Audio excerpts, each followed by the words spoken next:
সূরা পড়লে কবরের আযাব মাফ হয়? ক সূরা মুলক, খ সূরা ইয়াসিন, গ সূরা ইখলাস, ঘ সূরা ফাতিহা।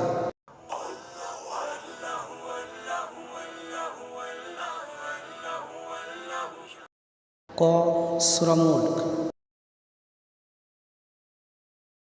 কিয়ামত কোন দিনে সংঘটিত হবে? ক রবিবার, খ মঙ্গলবার, গ শনিবার,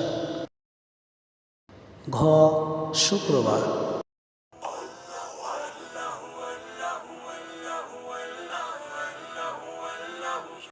ঘ শুক্রবার।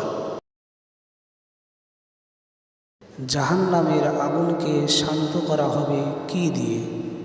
ক কাফের দিয়ে, খ ইহুদি দিয়ে, গ আল্লাহর পা দিয়ে, ঘ এক শ্রেণী আলেম দিয়ে।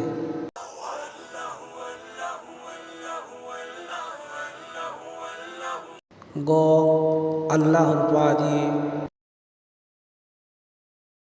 জান্নাতীদের বয়স কত হবে? ক 32 বছর, খ 30 বছর, গ 28 বছর, ঘ 16 বছর।